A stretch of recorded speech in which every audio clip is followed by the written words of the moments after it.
Hi everybody, my name is Linda Bonnar. I'm a Master NLP coach and practitioner from Mind Bridge Trainings. I'm also an author, trainer and keynote speaker. When people meet me and I tell them as a coach, they usually presume that I've got everything in my life sorted, that everything just flows all nicely. And yes, while I'm very proud to say that usually I do have most areas of my life sorted, it's definitely not always been the case at all. So today I'd like to share my journey with you.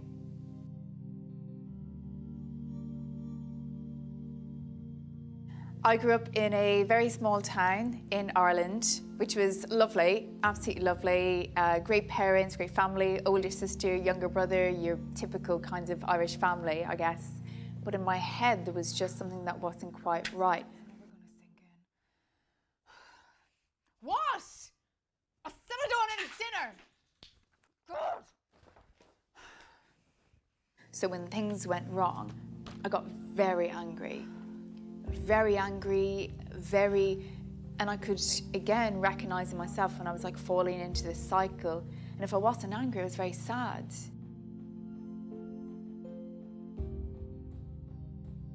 And very much playing like the victim as well. Like, why has this happened to me? And asking myself those why questions, which, as I know now, aren't helpful, especially in that context as well.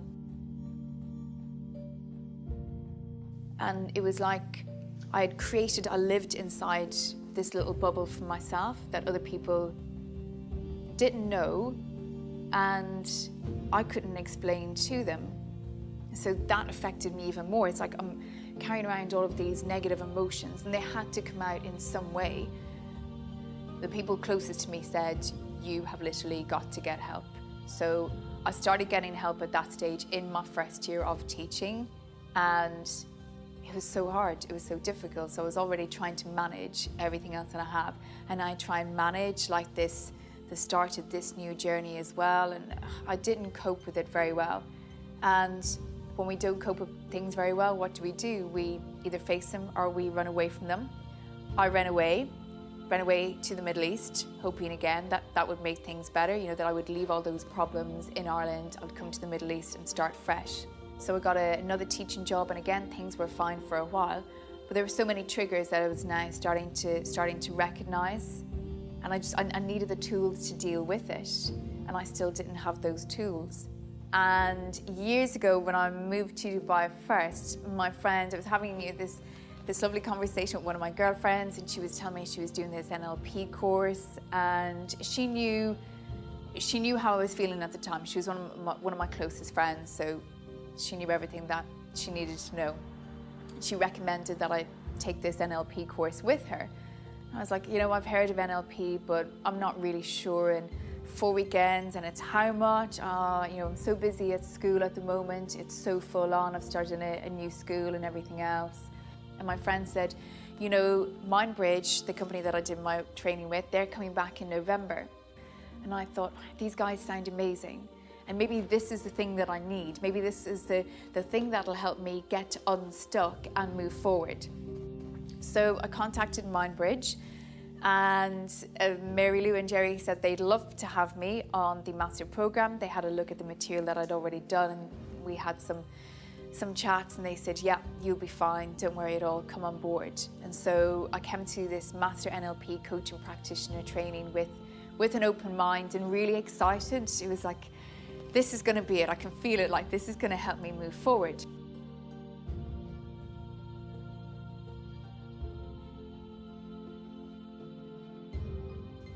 It was life-changing, and I know that people say that about NLP all the time.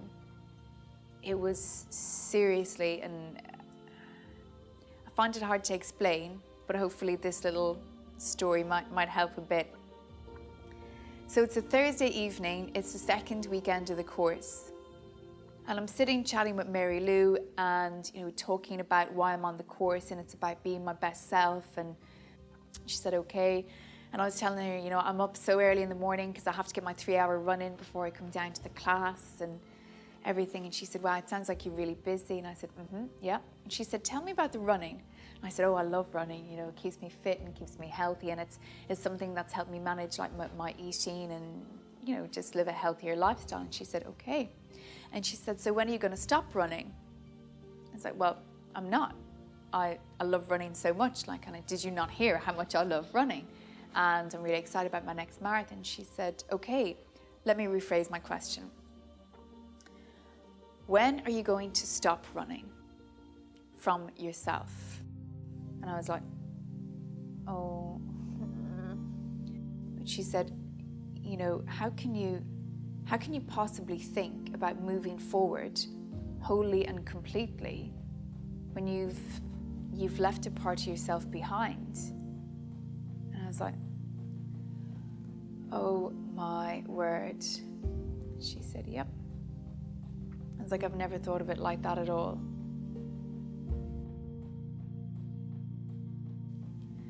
So I left the course that evening just completely flabbergasted by all of that. It's like my head was full.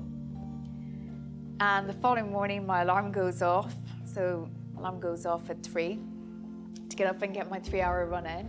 And I'm running down Jumeirah Beach Road. And I've been running for about 45 minutes. I've got a 3-hour run to do, and I'm finding my running really hard that morning. And next thing I get this really eerie feeling, and I'm stopped, just dead in my tracks. And I'm like, and I'm looking around. I start getting really paranoid, thinking that like I can literally feel something. It sounds so spooky. I'm looking around, and there's nobody around me at all. And I'm like, and then all of a sudden, there's this image of this little old me, this little like young me, sitting on a swing, just swinging back and forth. It's like little pink jumper, little skirt, and little pink little like pixie boots, like I was a little pixie on a swing. Just there swinging. I was like, where is this coming from? And I'm like, it's almost like I kind of talk to him, like, who are you? What are you doing here? And she's like, I'm here, come on, bring me along. And I'm just like, what? And so, you know what? Yeah, you can come on. You know, so it wasn't like that critical voice anymore. It was this just really nice, like, yeah, sure, come on. Doesn't matter if you can't keep up, it's fine. Just jump on board, do your best. Like, so no desire for perfection or anything. And I ran down Jumeirah Beach Road, and I ran back down Jumeirah Beach Road. I came home, came to class on time. Mary said, so how are you feeling this morning? And I said, if I told you what happened to me at 4 a.m. on Jumeirah Beach Road this morning, you would not believe me. And she said, try me, kiddo. I said, fine. And I told her, and she went, yep. She said, how do you feel? And I was like, yeah. It's pretty incredible. No, Mum, I don't think you do get it. No, because you just keep I'll talking never at forget me, it. like, you're not answering any of my questions at all. So I don't know what's going on. Yeah, of course I'm getting angry because I don't actually know what's going on and you're not telling me anything. But, Mum, listen, like, you just... of course I'm getting upset. What, you're telling me not to get upset, but you're telling me that the doctors have found something? But, Mum, you're not even telling me, like, what they've actually found. And what? Like, so you just want me what? Like, do I come home? Like, what do I do? What do I do, Mum? I know, but I'm so far away. So I said, like, something like, what do you mean? And she said, it's fine. She just kept saying, it's fine. My dad's sitting there saying, it's fine. And I said, well, like, it's not. So she said that she was going in, they were going to do some tests, they were going to do a scope. And yeah, my mum was diagnosed with lung cancer. My dad's face, he always has this colour in his face. And always, sorry. My mum had just had her diagnosis the weekend before Mary Lou and Jerry were arriving to deliver the next NLP class. One of the exercises that she was taking the master practitioner, NLP practitioner class through, she asked if I'd be her demo for it, and she said, look, Linda, I think this would really help you. We went through the hierarchy of criteria and looking for ways that I could support myself more through this and support my family also. And it's interesting the things that came up, you know, in terms of awareness and open and honest communication, things that haven't always been there between me and my family, or me and other people that I deal with as well. So that was really, really good, really useful, yeah. So I knew that I wanted to write something. And when I got into coaching, when I got into NLP, I knew that I wanted that book to be very, very solution focused, very empowering. And I didn't know where that was going to go. And the year that I left teaching, so I had an email from one particular student, and it wasn't like the usual, oh, you know, miss, good luck in your new ventures, keep in touch. It was very much, hi miss, I'm really sorry to burden you with this. My summer isn't going as well as I thought it would be. And I went into coaching mode with that student. We exchanged emails back and forth. And a couple of weeks later, I get another email from the student. Miss, thank you so much. I want to thank you for your patience and your guidance, and not once did you tell me what to do, but you asked me those questions that really got me thinking about, what do I need to do?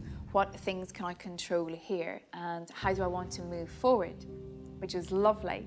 And the last line of that student's email was, I still laugh when I think about it, Miss, you know what? You should write a book, because there's so many young people like me out there who need someone like you to support and motivate us and empower us to move forward. And I was like, that's it. That's my book. So I wrote Press Play, nearly got the name of it wrong there. I wrote Press Play, which is my coaching book for teenagers. It deals with 40 of the most prevalent issues that young people are facing today, and offers them a range of skills, tools and techniques to empower them to deal with challenges successfully and move forward confidently in their lives. I'm so proud of it.